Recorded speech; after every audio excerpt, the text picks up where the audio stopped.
ladies, it's prolapse time discussion, and I'm on video number 3, and I think there's going to be 4 videos.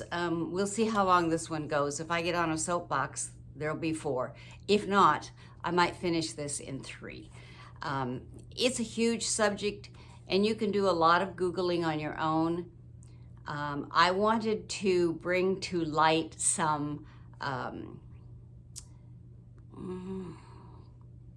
a new awareness, maybe, to those that are seeking, that don't know what's going on in their bodies, and for those of us that know what's going on in our bodies, whether it's too late to change it or not.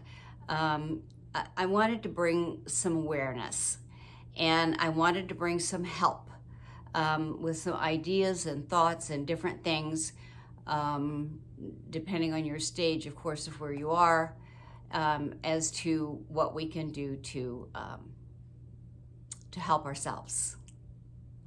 Because we have to doctor ourselves, and a lot of times use a doctor as a last resort, or go to the doctor, find out what's wrong, listen to what they have to say, and then come home and do our own research, and then decide whether we want to go their way or our way, right?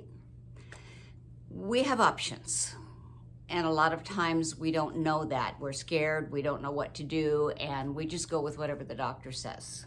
And sometimes that's not the best. So I have some things I want to share with you today, and I may have to put my glasses on. We'll see. One of the first things I want to talk about is pelvic organ prolapse causes. And I'm going to get into a little bit of a soapbox, I think, on one of these. I don't know. We'll see.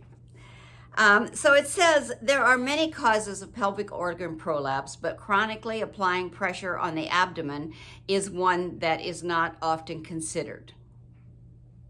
So some ways that this can occur is extreme asthma, hay fever, work that requires you to stand and be on your feet a lot, farming. That's very heavy work for a woman. Gardening, certain sports, and I would add to that certain things for weightlifting and bodybuilding. And I'm certainly not saying, if you have a desire, I'm not saying, don't go to the gym and don't lift weights. By all means do. It's just that we have to know how to use them. And if you look at the women that, one example, if you look at the women that are doing CrossFit and they've got that bar across their shoulders and they've got, like, I don't know, 250, 350 pounds on the whole thing or on each shoulder. I don't know. It's a lot of weight. And they're in a squatting position and they have to stand up. Well, first of all of that weight is not healthy for the inside of our body. We are not built like men. And we can try to be like men a lot of ways if we want to, but treating our insides, we still have to treat them like the feminine body that they are. And lifting those kind of weights is not good for our body, number 1. Number 2, the squatting position, especially if we have this problem, is definitely said not to do. And squatting with weights and then pushing yourself up with those weights, okay, that's just a little soapbox. But seriously, think about it, right? I don't know.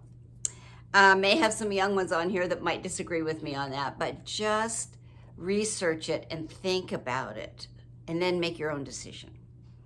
Let's see, certain sports, constipation, obesity, putting constant pressure on the abdomen with a corset or a girdle, which nobody does today, I don't think, but I did way back in the day. Or lifting heavy objects, there you go. While doing daily tasks can also lead to pelvic organ prolapse. Menopause and aging are also major factors, and women who have previously had a hysterectomy are more susceptible. This causes a loss of support in the pelvis because the uterus was previously supported by ligaments. In addition, because a cavity is formed in the abdomen after hysterectomy, other organs may start to descend. I won't get on my soapbox yet.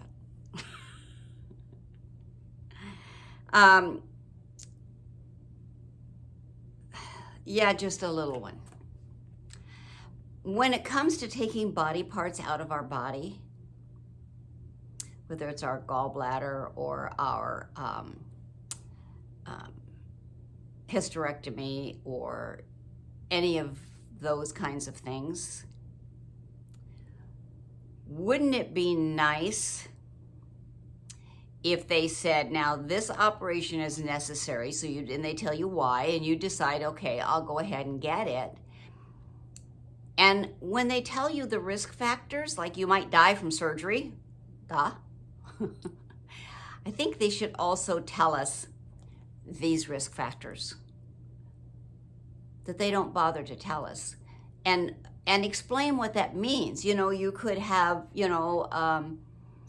your uterus could prolapse down the road, but that'll be many years. You won't have to worry about that. No, people are living longer today, and we do have to worry about that. You know, and I was 78 when I had this surgery. Of course, I had the thing when I was about 60 and put it off. But there are a lot of women that are having it much later today because we're living longer and we're living healthier lives. So that was a little soapbox. Risk due to childbirth include having a vaginal delivery. Well, don't 98% of us have vaginal deliveries? Give birth to a large baby over 7.7 pounds. My first baby was 8 pounds. My second one was 7. You know, there are women that have 9, 10, 11-pound babies. I knew a lady who lived next door to me, had a 14-pound baby. Oh my gosh, can you imagine? Vaginally. If you're giving birth at a later age in life, these are risks due to childbirth. I get to chatting and you may forget what my point is. If you had perineal incisions, if you smoked during pregnancy, my sister-in-law smoked all her life up until about 10 years ago, and she's 70-something. As far as I know, she doesn't have this problem. She knows I do, and she's never said she did. So much for smoking.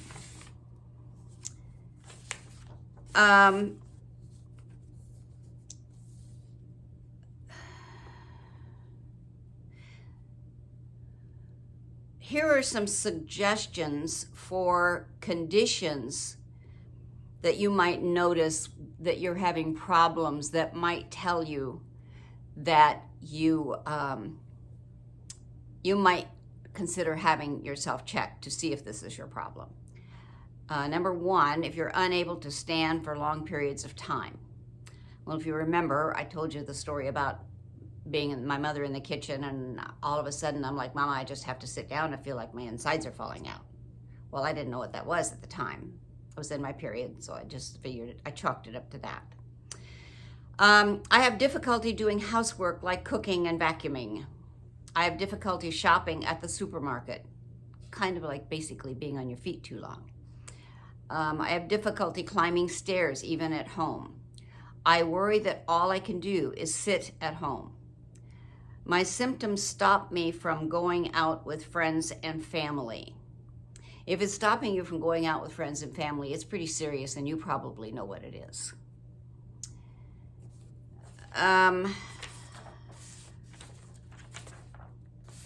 So last time I still don't have a bigger picture of it. I don't know what happened to it.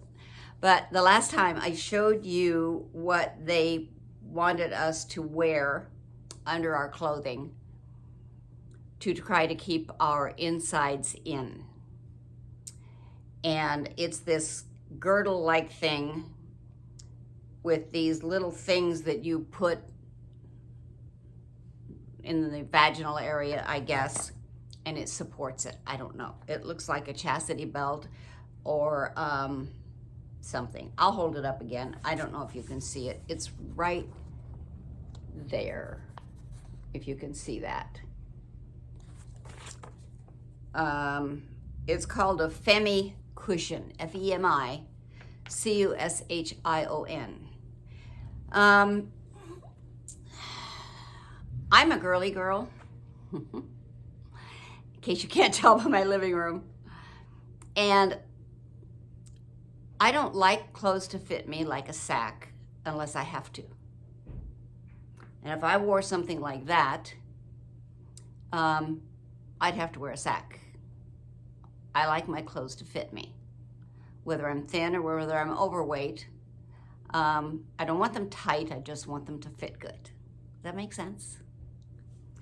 So that's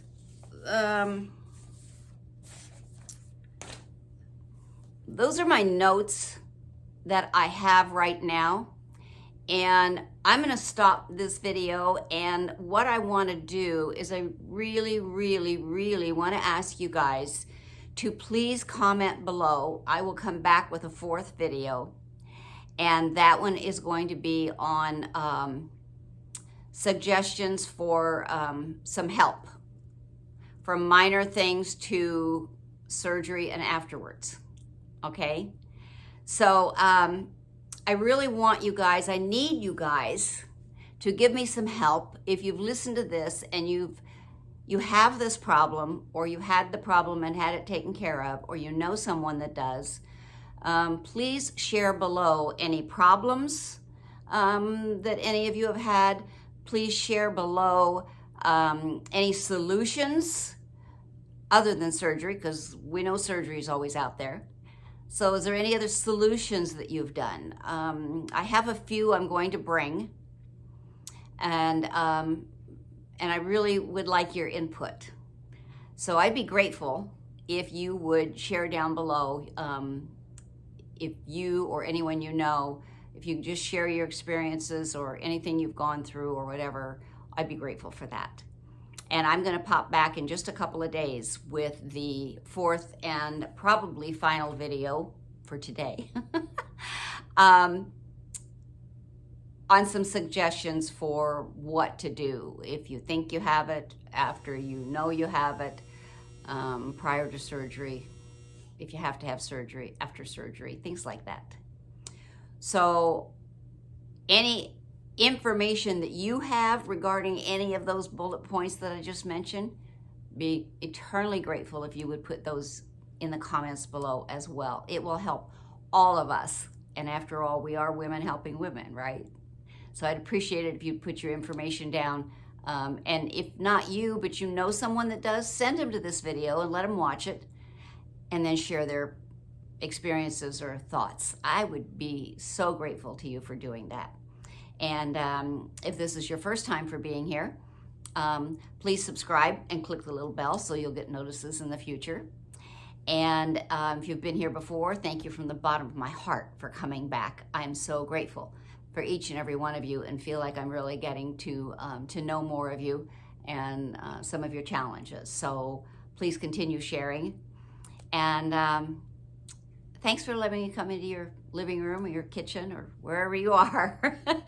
And have a great day. And let's fill up the comments so I can come back with even more great information for you in just a couple of days. All right? Have a good day. Bye for now. And again, I can't figure out how to turn this. I've got a little clicker thing I'm going to use to turn this off. But in the meantime, I'm going to reach over here and turn it off.